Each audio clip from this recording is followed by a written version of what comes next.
paper, so I wouldn't miss it, and I still missed it. Okay. These are some of the legislators, senators, and House members as well who are going to be voting on these group of bills. Now, if you look at the way it's set up, it'll show you community engagement is so important. They bring together different organizations, some are profit, some are non-profit. A lot of the state agencies are involved in it too. And they meet on a monthly basis to kind of go over the bills that they want to propose. And then what happens is they make recommendations to the group of people on the yellow paper, and they will decide which bills are going to be put through for the Plti caucus. And the Plti caucus is a very interesting group of bills that can hopefully promote children's well-being in our state of Hawaii. Okay? So you look at this list, it kind of gives you that kind of overview of what's happening. And every year they go through this kind of sampling, okay? So it's not just, some bills are carried over because it takes a while to go through the process, right? So I want you to look through this.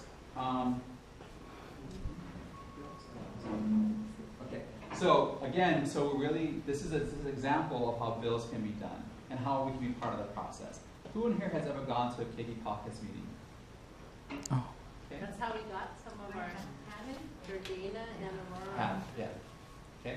Some people came through that process. Carolina went to and did a presentation about our group. So anyway, so I want to do this to you guys as a way to give you references. And if you look at, it shows you a description of all the bills and then the comments that they've had on the side.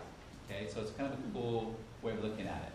Okay, and it's a good way to kind of get information. Right. What I want us to do now, are there any general questions about tonight and how it went, or any feedback? Yes. Yes. Yeah. The caucus is a group of bills that are introduced each session. So the caucus is a group of legislators and senators. So they are going to agree on what they're going to put forth as a Plti caucus package. That means they believe that these bills are a priority for them for this session, 2015 session. Like I said, some of it's carried over from previous years as well. But the public can attend. The public can attend the Plti caucus meetings where the public are invited to. The Plti caucus itself, it's a closed group to the who are on that list of people I gave you earlier. Okay? And you may recognize some names on the Plti caucus as well. Okay? But I don't see the number of bills. Are they like relating to you? So what happens is, these are what they're going to agree to. If they agree to it, then they put forth a bill about it. So none of them have numbers quite yet. Oh. Yeah. So those are So they do now. Yeah. So here's the thing. This Plti ballot was, these are the results. Now they're going to, after this document is created, they will have bills for these items. So we're going to do, when you go on that site, the Hawaii State, what is it called? www.statecapital.gov. There you're going to see, you put the title of it in there, and it will pop up what is the bill number, so you can track it. Okay? If you choose to track it, it's not homework. You don't have to track it. Okay. What I want you to do is on your handouts that we got for the agenda for tonight, there's homework you want to pay attention to for next time. And Robert, would you mind reading that first one for me? Get a copy of one state or federal law that came up in your group or that was discussed by the group as a whole. How would you get this law? Who would you call to get it? How might you utilize your local elected officials to access this law? Talk to someone that may have been impacted by the law or research its impact. Read the budget materials. Good. That's fine. Fine. Okay. So, when you heard budget, what did you think of? Money. Gasping, numbers. Okay. So here's the thing. If the law is king, budget is Queen. okay. You said it. I didn't say it. So. Well, where there's a king, there's a queen. In some cases, yes. Okay. Or you want to say if the law is queen, then the budget is king. I don't know. However, we don't want to do gender roles, but Right. anyway, okay. Right. So, having said that, next week we're going to talk about budgets. And we're gonna do some exercises and activities about it, because we mentioned several times tonight, you know, if there's a law, but there's no money to enforce it, how good is that law gonna be effective? Right? So we're gonna talk through some of that. And some of the decisions that we have to make sometimes may not be the most popular decision based on the revenues that the state has at the time. Right? So we're gonna talk through that, some of that as well next week. So you guys don't stress about it. Is anyone feeling stressed about it? No. Good, I'm glad to hear that. Not I at the said moment. that. Maybe I Monday. said it, so I made it reality Maybe for folks. Monday. I should have said, how y'all feeling about that first, before I said, you know, the other thing, which is, are you stressed out about it? So I kind of led you to believe it's going to be stressful. It's not necessarily going to be stressful. I enjoy this activity. I really did. Right? So I think you shall too. That's I insert that shall in there. Okay, what I want you to do, Judith, do you have a report out for our, yeah. Was Judith the only one who had the report out for this I week? think there were 3 of us on I had this week. one. Okay. Okay. Right after this, we're going to do evaluations, and then we're going to close it. Okay. So right after this. Okay. All right. So just for your sake, every week we do research on articles, and then or activities happening in our community, and we had 3 people sign up this week to report back what they found regarding last week's information. Yes. So last week we studied the city, and my name is Judith Gomez, and I am a family community leader.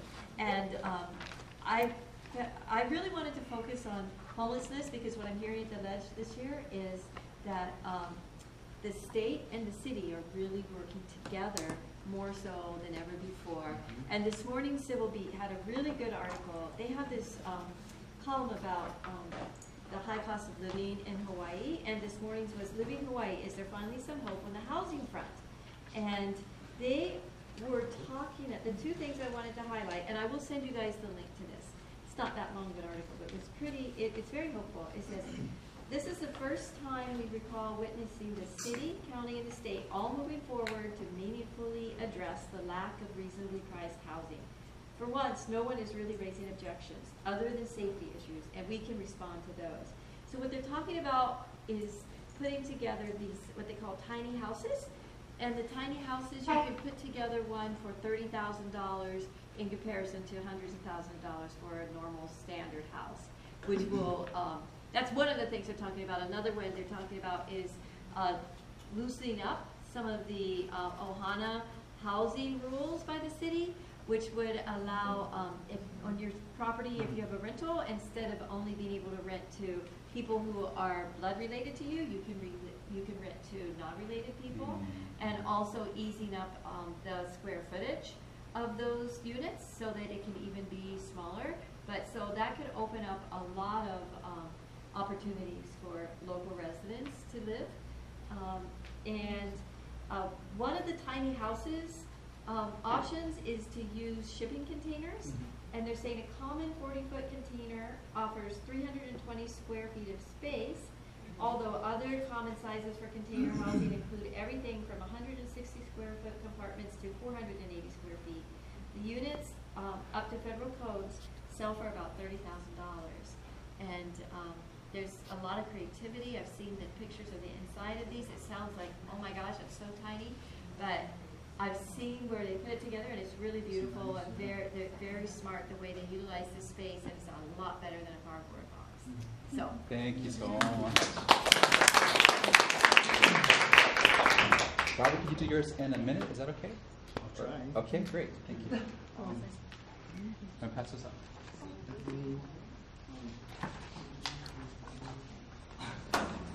Thank you, Marty, for letting me go. I'm Robert Maishiro. I'm a parent community leader. I signed up really early. I jumped before Jeremy for the city because I really wanted to do something that I know a little bit about. But I focused on the King Street bike lanes because that's something we all might see when we're traveling around in town, you know? But I gotta go fast because I only got a minute. I chose it also because this has passed the process. It is being implemented. And I wanted to talk about some of the things that are going on in implementing this new change. Okay? Some of the dynamics going on is you gotta inform the public first of that. And a lot of things is going on, lots of available lanes on King Street, Yeah. especially when you start reaching Straub Hospital.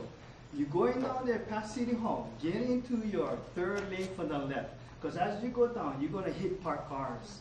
I did it twice and now it's smart. Okay. Now, also, you know, the signs are not big enough.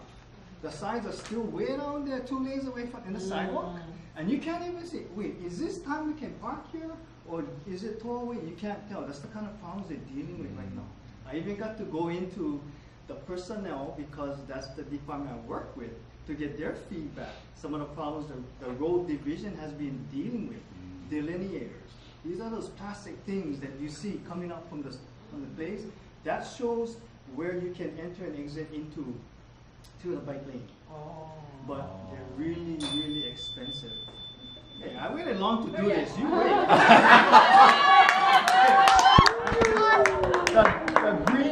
the green paint that they're painting on wherever cars cross, you know, that's really expensive. A policeman, there's berms that they put on to separate the bike lane from where the cars start parking from the second lane. Black, he tripped over. The policeman tripped over it, but he didn't file a claim against the city. Now if you go there, the berm is white. You know? I want to close my thing with this interesting, this is a picture of a community advocate, just like what we're learning to be. Her name is Natalie Iwasa. I talk about her, she's a CPA. She's always at the city council. Oh, there she is again, you know, but she's always advocating for us, the public, you know, and it's really sad that it didn't turn into a favorable thing for her. She ran for the city council, but she lost to that Trevor Ozawa, you know, so it doesn't always translate into something good, but you know, she would have been a very good council person. Thank you. Sorry. Okay, thank you. My name's Jeremy. I'm a parent and community here. Mine's a quick one. We had talked about driver's licensing, and this was in the paper this morning, actually. I had a couple out in the middle one about the tax laws and how the people in Cunha are having their houses on ag land. And anyway, so back to this. 30 seconds, I know. They're saying that they haven't filled the board spaces for the driver's licensing for people that have elderly or disabilities, and they have to have a quorum to be able to pass this, to say, yes, you can get your driver's license. So there's only one position. There's supposed to be 5 on the board total, and 3 you have to have 3 for quorum. So there are apparently over 100 drivers that can't get their license because there's nobody to approve their medical things. So they're all kind of stuck in limbo, and I think that's pretty tragic. They have a story about one of the 16-year-old kids with cerebral palsy, and he's just like, I just want a driver's license. I want to cruise with my friends, and he can't get past because they can't find the people to fill the board space. So. Wow. That's a very interesting issue, yeah, because it becomes about driving, and is it a right to drive, or is it freedom? Yeah, it's your freedom, for sure. And then they can encounter King Street. Thank you for thank you for that. We forgot to include that in the beginning of our presentations. This is when Jeremy was doing the facilitation of that. So next week, we'll make sure to put it at the beginning, so we won't have to lose out on time. But thank you guys. You guys did a really good job. Thank them all. You take a few moments to fill out your evaluations for this next session. And then what I want to ask, I know the last time we usually clean up first and then we do our circle. I wonder if we can do our circle before and then go back afterwards and clean up. That way Rosie can film that as well. Okay? Thank you guys.